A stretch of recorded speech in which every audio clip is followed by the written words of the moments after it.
Sem mais demora, aqueles que trouxeram a sua Bíblia, abra aí a sua Bíblia lá em 1 Samuel capítulo 3.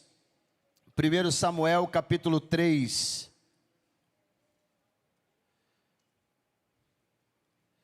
Nós vamos ler o verso 1 até o verso 3.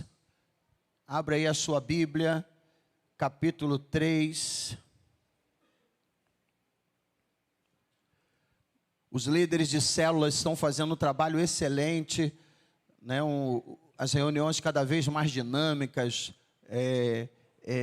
cheio da unção de Deus, né? Quebrantamento, pessoas abrindo o coração e pessoas voltando para Jesus, pessoas decidindo aceitar Jesus. Então eu creio que esse trabalho está sendo uma bênção e a gente consegue também trazer alguns dos que participam na célula, a gente consegue trazer para participar aqui nos domingos na igreja. Capítulo 3, versículo 1 até o verso 3 de 1 Samuel.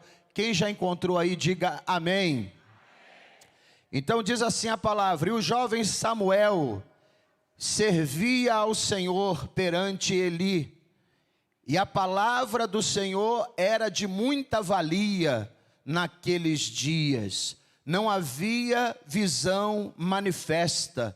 E sucedeu que naquele dia, estando Eli deitado no seu lugar, e os seus olhos se começavam já a escurecer, que não podia ver, e estando também Samuel já deitado, antes que a lâmpada de Deus se apagasse no templo do Senhor, em que estava a arca de Deus. Versículo 4.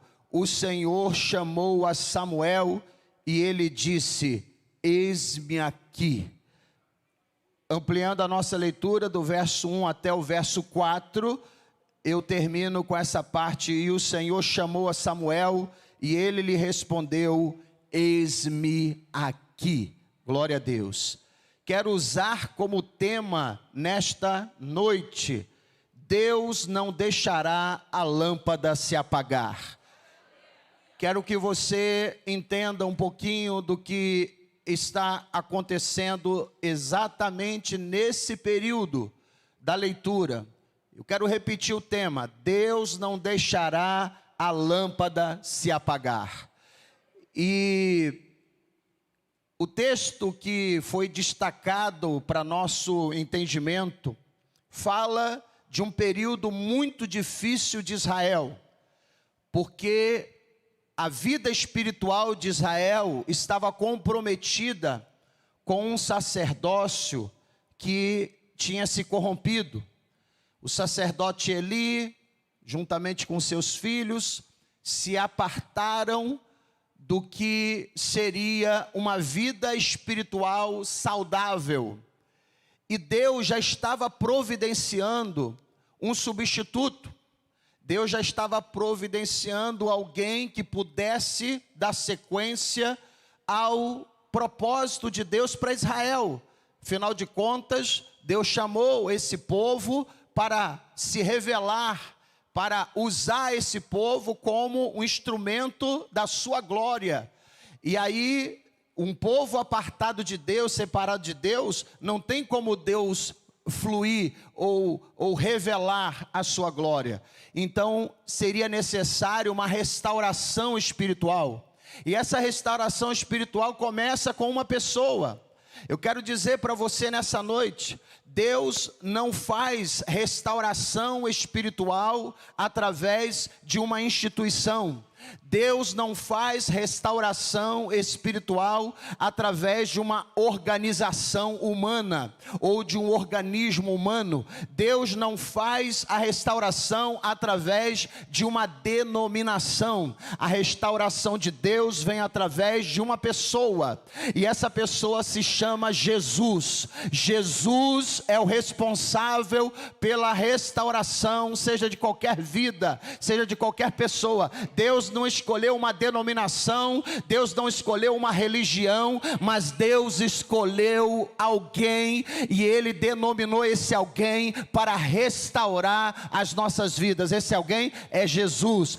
Deus sempre vai levantar alguém para poder fazer uma restauração nas nossas vidas.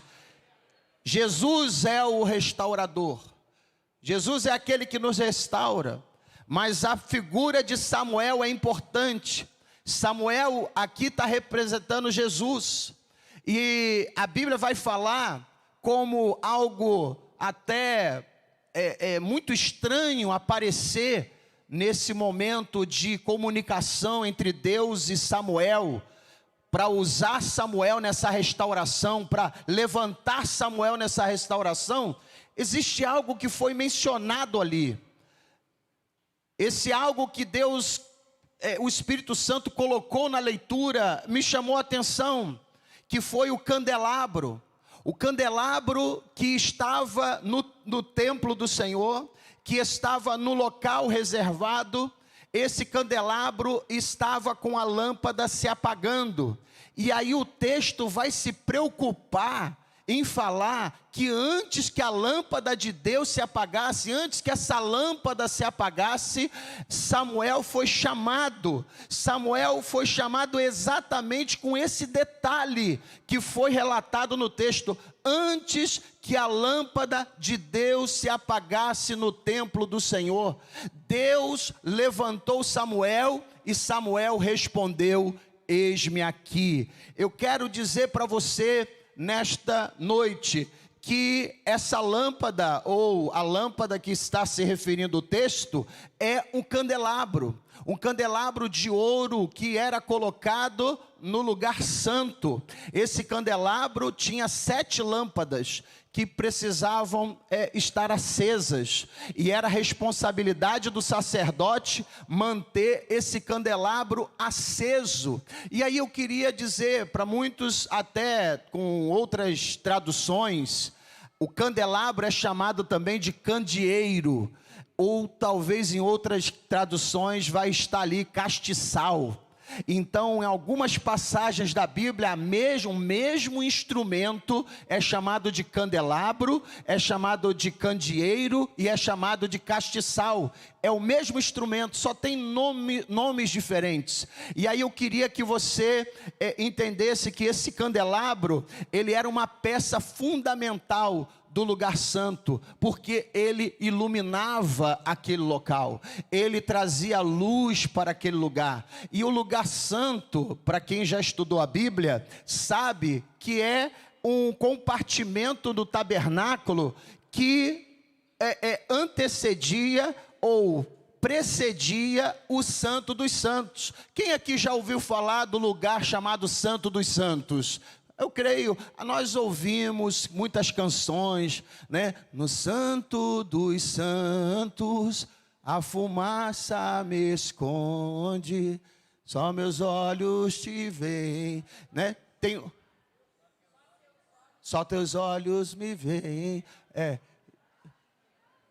debaixo de tuas asas. Mas não vamos cantar tudo agora não, né? É só para falar que tem canções que falam do Santo dos Santos. Então, é algo que talvez muita gente não saiba. A que está se referindo? O Santo dos Santos é o quê? É um espaço, era uma sala que ficava dentro do tabernáculo e posteriormente também dentro do templo do Senhor. O Santo dos Santos, é interessante que você saiba disso, no espaço aonde tinha o Santo dos Santos, ele era separado por uma cortina que muita gente pensa que é uma cortina fina, como aquela que a gente tem em casa, em janelas. Eu considero essa cortina aqui da igreja uma cortina já grossa, mas para você ter uma ideia, a cortina do Santo dos Santos era mais grossa, mais espessa do que essa. Então, muita gente pensa na cortina do Santo dos Santos como um véuzinho bem fininho, mas não, era algo com uma espessura bem maior até do que essa cortina que está aqui. E aí separava o santo lugar do Santo dos Santos. Então, é necessário que você entenda esses dois compartimentos. Então, primeiro tem o santo lugar, e depois do santo lugar tem uma cortina espessa que separava o santo dos santos. E aí, irmãos, se no lugar santo ou no santo lugar tinha o candelabro, ou o candeeiro, ou o castiçal, era para iluminar aquele ambiente. Mas e no santo dos santos? A Bíblia fala que no Santo dos Santos não tem candelabro. No Santo dos Santos não tem candeeiro. No Santo dos Santos não tem lâmpada. E aí você pergunta, mas o que ilumina o Santo dos Santos? A glória de Deus está no Santo dos Santos. É por isso que não precisa de candelabro, não precisa de lâmpada, não precisa da ação humana, porque lá dentro do Santo dos Santos, a glória de Deus ilumina, a glória de Deus que se manifestava entre os querubins que estavam ali na Arca da Aliança. A glória de Deus trazia luz para aquele ambiente, e por isso Deus falou assim para Moisés: não coloque candelabro no Santo dos Santos, não coloque candeeiro no Santo dos Santos, não coloque castiçal no Santo dos Santos. Por quê? Porque no Santo dos Santos, a única luz que vai brilhar lá dentro é a luz da glória de Deus, é a luz da Shekinah de Deus que vai brilhar no Santo dos Santos. E aquilo tem uma representação, porque o Santo dos Santos é uma representação do céu, separado por um véu, indicando duas dimensões, aonde a gente vê no lugar santo o candelabro, uma das peças que tinha ali, mas lá dentro só tinha a Arca da Aliança. Lá dentro só tinha a Arca da Aliança com o propiciatório de ouro, os dois querubins se voltando para o propiciatório e a glória de Deus que brilhava lá dentro. Aquele lugar representava o céu, onde um dia nós entraremos por causa da salvação. Mas a Bíblia diz que Jesus, ele rasgou esse véu, e ele abriu um novo e vivo caminho para que eu e você pudéssemos entrar no Santo dos Santos, pudéssemos falar com Deus, entrar na presença de Deus, conversar com o Senhor. E isso foi feito pelo sacrifício de Jesus. Então o Santo dos Santos é o lugar onde Deus está. O Santo dos Santos é o trono de Deus, é a sala do trono, é o lugar aonde Deus habita. E como chegar nesse lugar? Através do sangue de Jesus, do sangue da nova aliança, eu tenho acesso ao Santo dos Santos. O véu do templo, a cortina tão espessa que separa o céu de nós, separa o céu da humanidade. Essa cortina ali, aquela figura da separação entre o homem e Deus. Aquela cortina, diz a Bíblia, quando Jesus morreu na cruz do Calvário, aquela cortina foi rasgada de alto a baixo.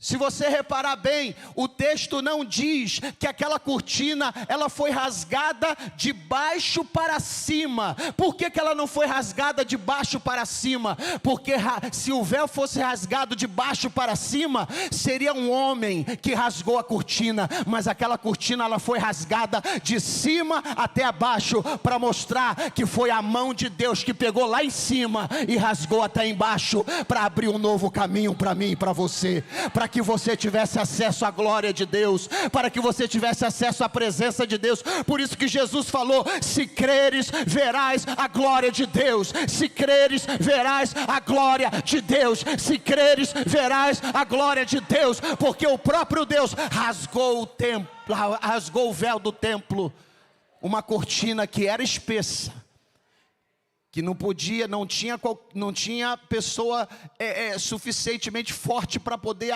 rasgar aquela cortina. Só Deus podia fazer aquilo. A cortina foi rasgada para que agora você e eu tivéssemos acesso até o Santo dos Santos.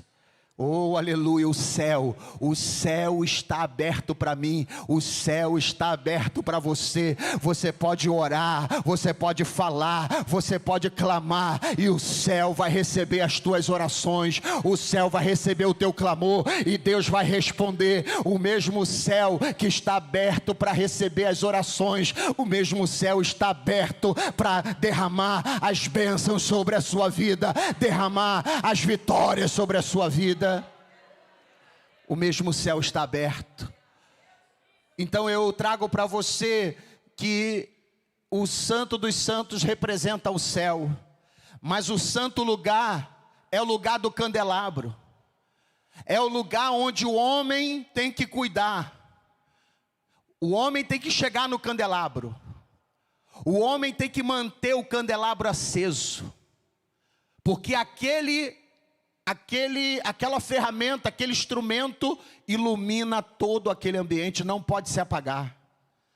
O candelabro está no santo lugar, e esse santo lugar agora representa não o céu, mas o santo lugar representa a igreja.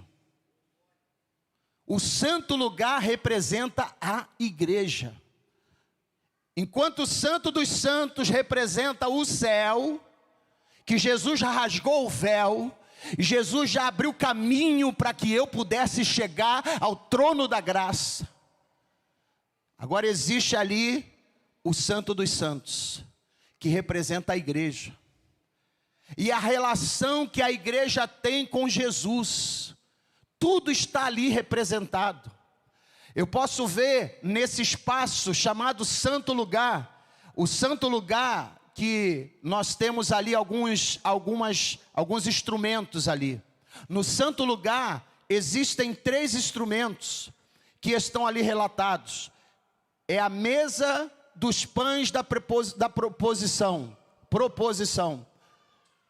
A mesa dos pães que estavam ali tinha uma representação entre a igreja e Jesus. Pastor, qual é a representação, qual é a simbologia nessa mesa da proposição, do pão da proposição?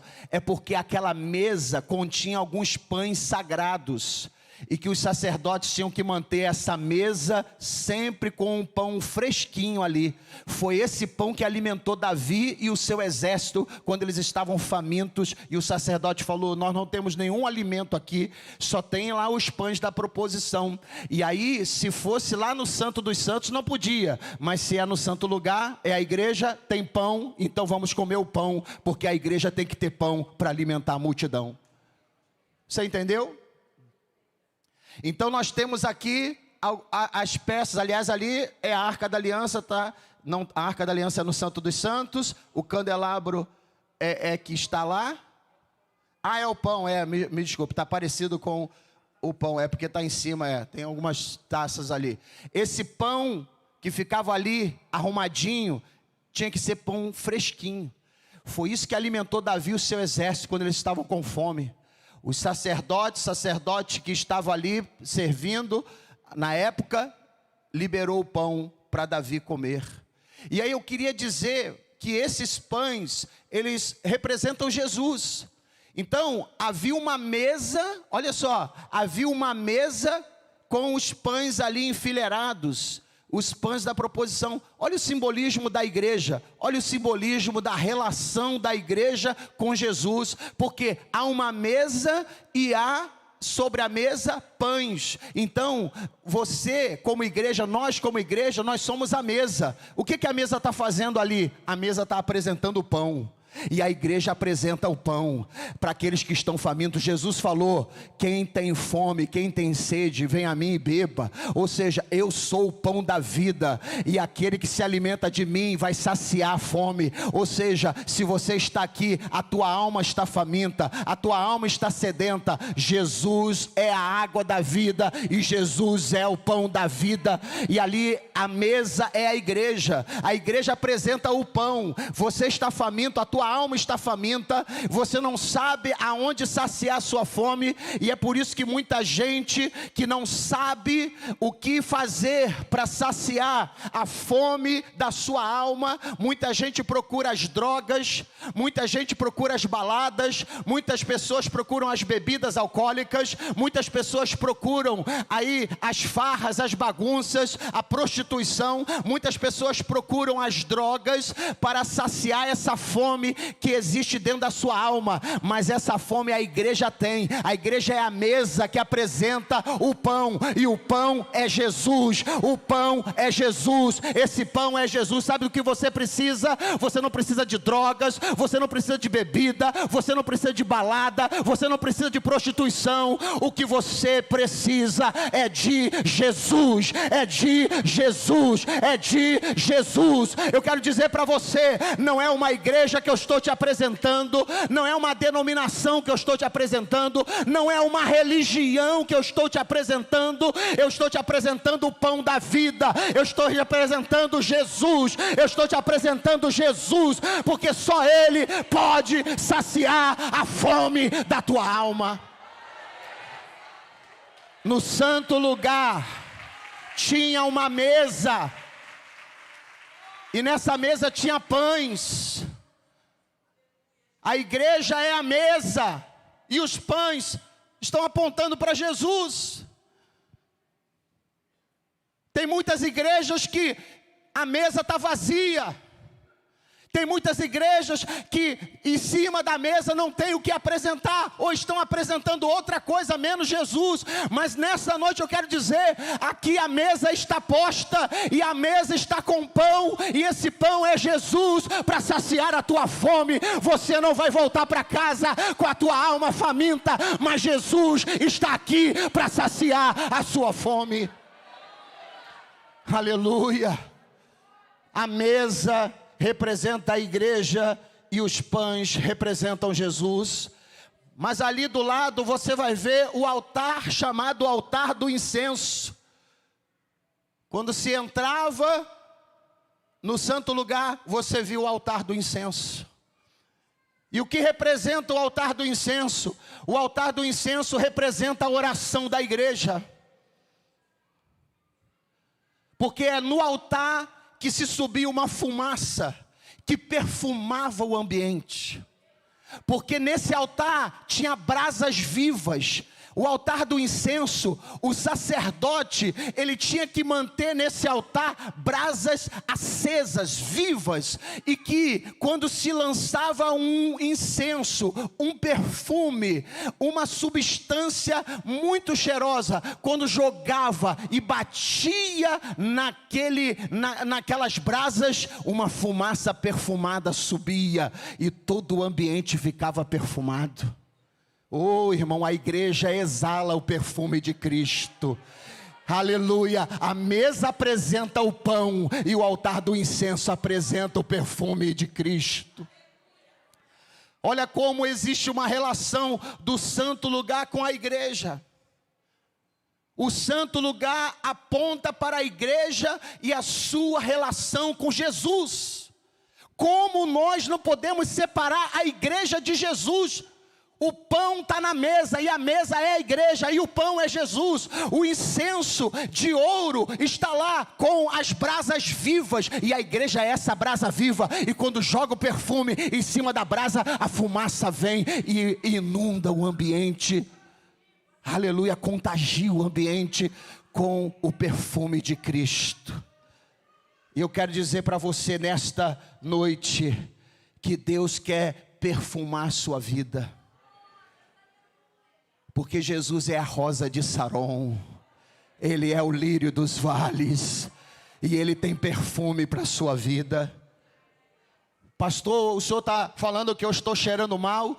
Eu não estou dizendo que você está cheirando mal, eu estou dizendo que o pecado cheira mal. Eu quero dizer que o pecado tem um odor terrível, e o pecado pode estar trazendo um cheiro de podridão para a tua alma. Eu não estou me referindo ao seu corpo físico. Você pode estar usando o melhor perfume, você pode estar usando um perfume importado mais caro, e eu nem conheço todos esses perfumes que tem por aí, que as pessoas conhecem e têm acesso e querem usar os perfumes importados e caros, que são os que dão um cheiro mais, um odor, né?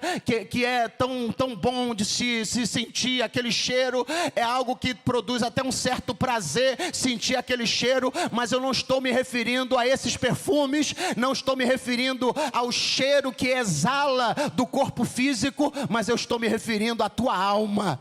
Tem pessoas aqui que a alma está podre, que a alma está morta, que a alma está exalando um cheiro ruim, que se chama o cheiro do pecado. Pastor, tem jeito para isso? Existe um perfume para isso?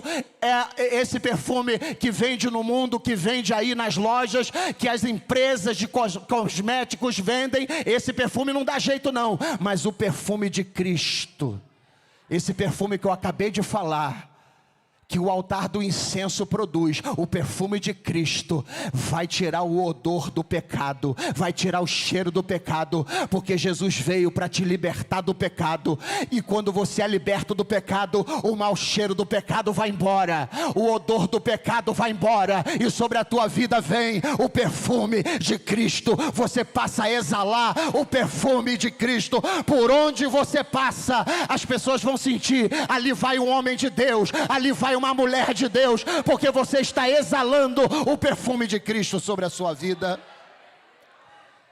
O santo lugar revela a igreja e revela o Senhor Jesus se relacionando com a igreja. Agora eu preciso falar do candelabro, porque é a peça fundamental. O candelabro é a peça que o texto está falando que a lâmpada está se apagando. O candelabro, se você observar ali, tem 7 lâmpadas. São 7 lâmpadas, e cada lâmpada tem ali um significado. São 7 lâmpadas que precisavam se manter acesa. Debaixo da lâmpada existia um recipiente, ou existe um recipiente, para se colocar o azeite. Aqueles caninhos que tem ali é um espaço para se colocar o azeite. Tinha que se manter o azeite ali para que em cima o pavio da lâmpada se mantivesse aceso ou acesa. A lâmpada tinha que se manter acesa porque por causa do azeite que estava ali. E aí eu queria agora falar do candelabro. Eu falei da mesa, falei do incensário de ouro, agora eu tenho que falar do candelabro de ouro. E você sabia uma curiosidade? Você sabia que os judeus que têm uma esperança assim tão acesa, tão vívida, os judeus estão na expectativa de a qualquer momento levantar o novo templo. E eu acredito que eles já estão se mobilizando para isso. É que a gente não sabe, mas eu acredito que os judeus já estão se mobilizando. Eu posso garantir que dinheiro não falta, porque se tem gente rica nessa terra, essa gente rica são judeus. Dinheiro não falta para levantar o templo. Então são questões burocráticas, questões políticas e diplomáticas só que faltam para se resolver. Porque a hora que conseguir resolver tudo isso, então não há problema com dinheiro para se levantar o novo templo. Mas sabe o que acontece? Uma curiosidade, ou o que está acontecendo, e você tem acesso a essa notícia, você tem acesso a essa informação, se você depois quiser pesquisar, que os judeus, por uma questão diplomática, por uma questão política ou burocrática, não podem levantar o templo. Mas não existe nenhuma lei que impeça que os judeus fabriquem essas peças. Então, para muita gente aqui que não sabe, o candelabro de ouro já foi fabricado. E ele é um instrumento, ele é uma peça turística, que está numa praça. Se puder colocar a foto, eu tinha colocado essa foto logo de cara. Esse candelabro está numa praça para o turista ver. Está cercado com uma redoma de segurança, porque essa peça ela é toda de ouro batido. Vale uma fortuna e está na praça. Se tivesse aqui no Brasil já não estava mais, né? Já não estaria mais. Até a taça da Copa do Mundo já sumiu, né? Já levaram a taça. Se tivesse o candelabro de ouro batido, já tinha desaparecido há muito tempo. Mas lá em Jerusalém, lá em Israel, está lá na praça, numa redoma de vidro. Se achar essa foto, eu agradeço. Aonde está ali para exposição. Então, esse candelabro já existe. Eles não podem levantar o templo, mas eles podem fabricar as peças, e essa peça já está lá, e todos falam, essa peça está guardada, porque quando a gente levantar o templo, ela já está pronta para ser colocada lá, no santo lugar. O candelabro tem também a sua simbologia, e a sua relação com a igreja. Eu queria que você observasse em primeiro lugar, que nesse candelabro de ouro, existe uma haste central. Uma haste que vai lá do pé até em cima. As outras não. As outras surgem no meio. Quem está vendo aí, quem está enxergando aí, levanta a mão. 6 hastes, 3 do lado esquerdo, 3 do lado direito, elas se levantam no meio. Mas a haste central, a haste do meio, ela pega lá no pé e vai até em cima. A haste central é Jesus. A haste central é Jesus. Jesus está no meio. Isso até vai confirmar a palavra de semana passada. Deus está no meio. Deus está no meio. E aí eu quero confirmar com a palavra de domingo passado, com a palavra também de hoje, que a haste central aponta para Jesus que está no meio da igreja. Quem deve ser o centro da adoração, do louvor, é o Senhor Jesus. Ele está no meio da igreja. Nós não temos estrelismo, nós não temos personagens, nós não temos pessoas ilustres. A igreja tem alguém principal que está no meio. É a haste central do candelabro, se chama Jesus. Nós não viemos aqui para poder assistir o cantor tal, nós não viemos aqui para assistir o pregador tal, nós não viemos aqui para ver a estrela tal, o cantor, ou seja lá que for. Você veio aqui por causa de Jesus, por causa de Jesus, por causa de Jesus. Ele é o centro da nossa adoração, Ele é o centro do nosso louvor, Ele é o centro do culto que nós estamos fazendo aqui, Ele é o centro de tudo, Ele está no meio, e a Ele toda a honra, a Ele toda a glória, a Ele damos o louvor. É Jesus que nós estamos aqui apresentando na figura do candelabro. Eu quero que você entenda, a haste central aponta para Jesus. Ele está no meio. É Deus que está no meio. E aí o que nós entendemos ali, que é uma haste central que vai do pé até em cima.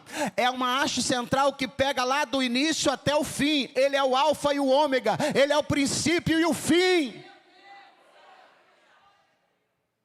Ele é a raiz de Jessé, Ele é a raiz lá no começo, Ele é o que sustenta a nossa vida. As outras hastes estão sendo sustentadas por aquele que está no meio. A igreja é sustentada por Jesus. É Jesus que sustenta a igreja. Sabe quem está sustentando a tua vida? É Jesus. Jesus é que sustenta a tua vida. Você está de pé, é por causa de Jesus. Você está aqui, é por causa de Jesus. É por causa dele que você ainda não parou. É por causa dele que você ainda não esmoreceu. É por causa dele que você ainda não desistiu. É por causa dele que você está aqui. É por causa dele que você adora. É por causa dele que você louva. É por causa dele que você está aqui para adorar o Senhor. É por causa dele, porque ele é o centro, ele está no meio, ele está no meio, ele está no meio. Deus é o nosso refúgio, é a nossa fortaleza, socorro bem presente na hora da angústia, pelo que não temeremos, ainda que a terra se mude, ainda que os montes se transportem para o meio dos mares, ainda que as águas rujam e se perturbem, ainda que os montes se lancem, se abalem pela sua braveza, há um rio cujas correntes alegram a cidade de Deus, o santuário da morada do Altíssimo. Deus está no meio dela, não será abalada. Deus a ajudará ao romper da manhã. Deus está no meio dela. Deus está no meio da igreja. O candelabro aponta para a igreja e Jesus está no meio. Quantos já entenderam isso? Levante a mão. Jesus é a haste central. Ele prometeu: em verdade vos digo, que tudo que ligares na terra será ligado no céu, e tudo que desligardes na terra será desligado no céu. Também vos digo que, se dois de vós concordarem na terra acerca de qualquer coisa que pedirem, isso lhes será feito por meu Pai que está nos céus. Porque onde estiverem 2 ou 3 reunidos em meu nome, aí estou eu no meio deles. Onde estiverem 2 ou 3 reunidos no meu nome, ali estou eu, no canto, não, na esquerda não, na direita não, estou eu no meio deles.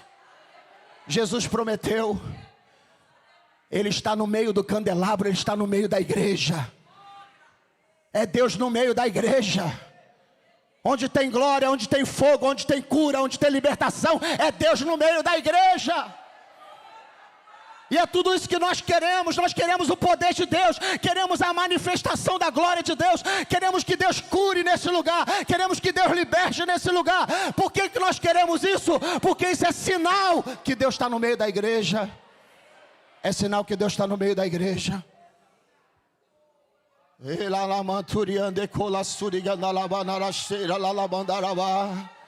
Por isso que você não pode voltar para casa com essa doença. Se você chegou aqui com uma doença, você vai ter que voltar curado, porque Deus está no meio da igreja. É Deus no meio da igreja. E quando tem fogo, quando tem cura, quando tem libertação, quando tem milagre, é Deus no meio da igreja. Onde estiverem 2 ou 3 reunidos no meu nome, ali estou eu.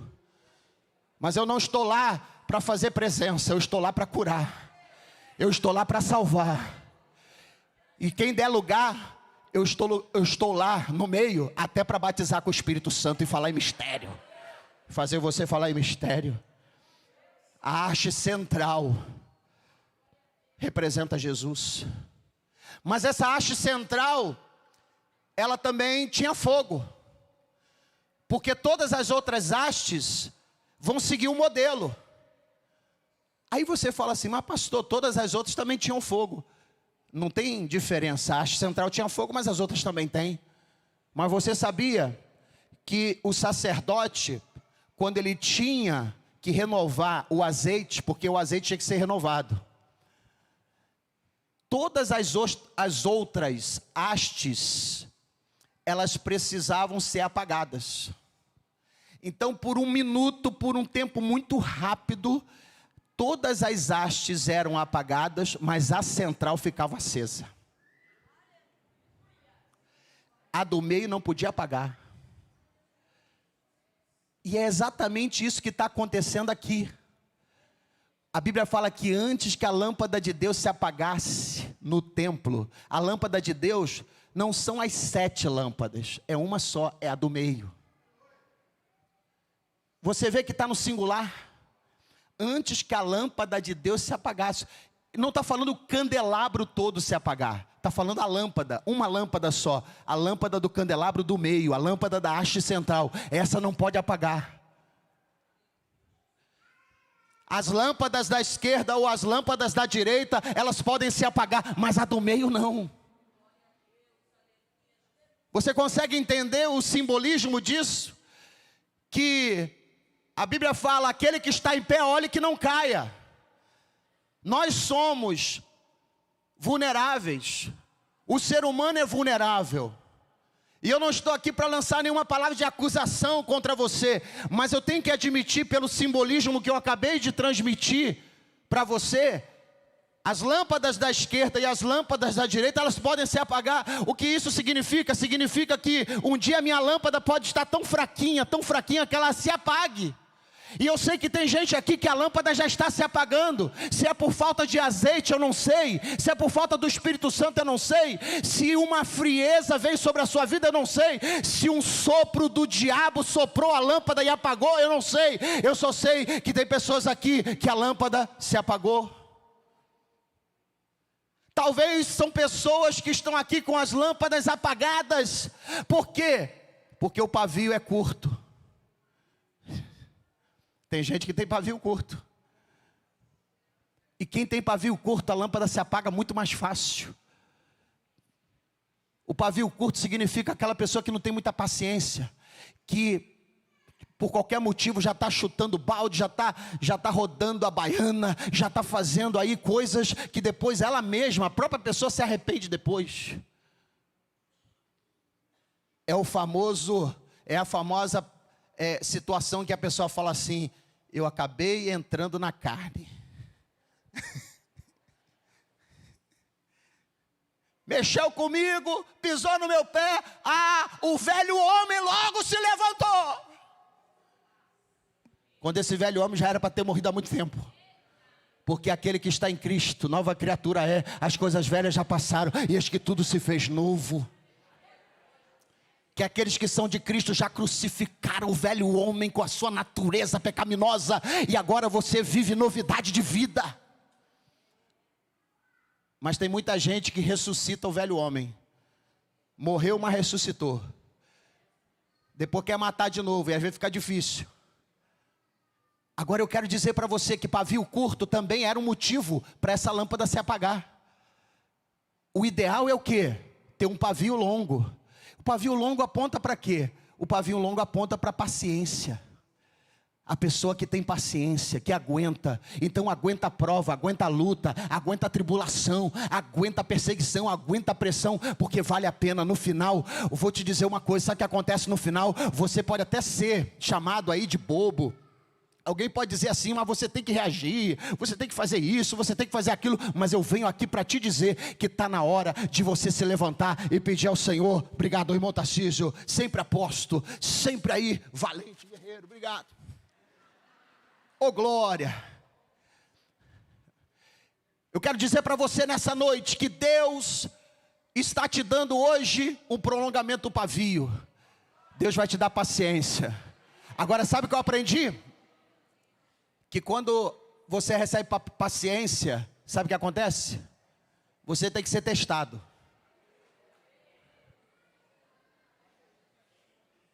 Tem pessoas que ficam orando, Senhor, me dá paciência para aguentar esse homem, me dá paciência para aguentar essa mulher, me dá paciência para aguentar esses filhos. Aí sabe o que acontece? Como é que você vai saber que recebeu? Como você está pedindo Deus paciência, como que você vai perceber que você recebeu paciência?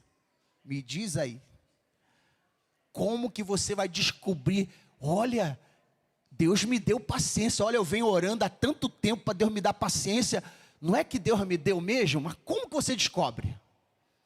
Fundo que você chega a essa conclusão? quando você é testado, naquilo que você tinha pavio curto, e logo chutava o balde, né? Jogava a toalha, rodava a baiana, fazia o escarcéu, e dizia assim: a carne falou mais forte. Agora não, a tua reação será outra. Alguém vai dizer que você agora ficou bobo, alguém vai dizer que você agora tem sangue de barata, alguém vai dizer para você agora que você não é homem, quando se trata da figura masculina, alguém vai tentar falar contigo que você não é de nada, mas eu quero dizer para você: mais vale agradar a Deus do que agradar os homens. Eu quero dizer para você, não vale a pena você entrar na carne por uma questão que daqui a pouco vai se resolver. Pode ter certeza que quando você não se levanta, isso é muito importante que você saiba, quando você não se levanta para se defender, Deus vai se levantar para te defender. Aleluia. Quando você se levanta para se defender, sabe o que Deus fala? Vá lá, meu filho, boa sorte. Quando você toma a frente para dizer assim: não, isso não vai ficar assim não, eu vou fazer isso, vou fazer aquilo outro, aí Deus fala assim: meu filho, vai, boa sorte. Agora quando você sofre, quando você padece, quando você começa a falar: Deus, eu não vou deixar o velho homem aflorar, eu não vou deixar a carne falar mais forte, eu não vou agora chutar o pau da barraca e não vou também rodar a baiana, eu vou me aguentar. Deus, me dá paciência. Aí você aguenta, suporta, e aí nesse momento que todo mundo está te criticando, falando que você não é de nada, você tinha que fazer isso, você tinha que partir para cima, você tinha que falar, você tinha que xingar, você tinha que fazer isso, aí Deus lá de cima vai falar: meu filho, não faz nada, porque se você se aquietar, aí eu vou mostrar, você vai saber que eu sou Deus na tua vida. Aleluia, porque é essa palavra que Deus diz para mim, Deus diz para você: aquietai-vos e sabei que eu sou Deus. Fica quieto, aguenta, suporta, deixa falar, deixa malhar, deixa criticar, e você saberá que Deus é Deus na sua vida. Aleluia. Sabei que eu sou Deus. Então a haste tinha fogo, mas esse fogo, ele sobressaía os demais, porque esse fogo central, ele acabava alimentando os outros. Sabe de onde vem o fogo que nos renova? O fogo que vai reacender? O sacerdote, ele trocava o azeite, colocava azeite fresquinho, e depois ele pegava do fogo da haste central e reacendia todas as outras hastes. Enquanto eu estava preparando essa mensagem, Deus falou comigo: e é isso que eu vou fazer neste domingo. Eu vou trocar o azeite, e o fogo de Jesus vai te queimar de novo, e o fogo vai pegar, porque eu quero repetir o tema: Deus não deixará a lâmpada se apagar. Deus não deixará essa lâmpada se apagar. E por último, a haste central do candelabro, pode deixar o candelabro lá. A haste central do candelabro, ela era mais comprida, porque, como eu disse, ela pegava lá no pé e chegava no topo das outras. Então ela tinha um compartimento maior para poder, a haste central comportava mais azeite. Então, comparada com as outras hastes da esquerda e as outras hastes da direita, a haste central tinha mais azeite, por isso que ela ficava mais tempo acesa. Enquanto as outras se apagavam, a do meio ficava acesa para o sacerdote ir lá correndo e pegar todas as outras lâmpadas e trocar o azeite e pegar o fogo da haste central e colocar de novo nas outras hastes. É exatamente aí que está acontecendo o chamado de Samuel. Deus não chamou o sacerdote Eli, mas Deus chama Samuel antes que a lâmpada se apague. E aqui diz claramente, não é a lâmpada do candelabro. Olha só, não é a lâmpada do candelabro, é a lâmpada de Deus. Mas está se referindo ao candelabro. Mas o texto vai dizer que é a lâmpada de Deus. Que lâmpada é essa? É uma lâmpada, é a lâmpada do meio, que tem mais azeite. As outras já se apagaram porque tem menos. E a do meio está quase se apagando. E é nessa hora que Deus chama Samuel. Samuel, Samuel, antes que a lâmpada de Deus se apague, Deus chamou Samuel, porque Deus não deixará que a lâmpada se apague. Ela cabia mais azeite. E quanto mais azeite, mais fogo. Então a lâmpada do meio não podia se apagar. E quando Samuel chega lá no local aonde está a lâmpada, ele olha para o lado esquerdo e ele vê as 3 hastes com a lâmpada apagada, ou as lâmpadas apagadas.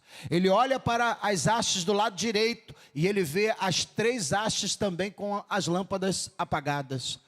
Ele olha para a do meio e ela continua acesa, mas não sabia por quanto tempo ia continuar acesa. Quanto tempo aquela lâmpada vai continuar acesa? Ele não sabia. Antes que a lâmpada de Deus se apague,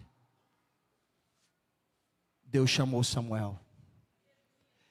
E eu quero trazer para você o simbolismo de Samuel. Samuel simboliza o Espírito Santo. O Espírito Santo que está aqui nessa noite. Samuel entrou no santo lugar e ele percebeu a mesa com os pães, está tudo certo.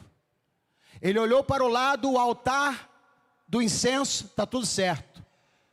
Mas quando ele olha para o candelabro, próximo ali da entrada, no meio, próximo da entrada do Santo dos Santos, o candelabro está ali. E ele percebe que só tem uma lâmpada acesa. E antes que aquela lâmpada se apague, a lâmpada de Deus, Samuel entrou para poder manter a lâmpada acesa.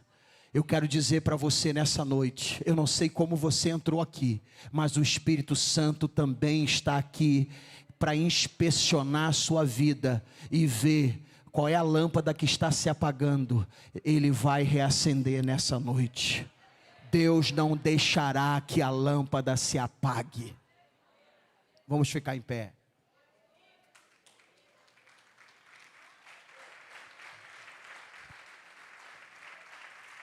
Jesus tem fogo para reacender. João Batista falou assim: eu vos batizo com água, mas no meio de vós, na haste do meio, o candelabro, põe o candelabro ali por favor, no telão, candelabro, estou pregando sobre candelabro. No meio, João Batista disse: no meio de vós está um, do qual eu não sou digno de, abaixando-me, desatar a correia das suas sandálias. Eu vos batizo com água para o arrependimento, porém ele vos batizará com o Espírito Santo e com fogo.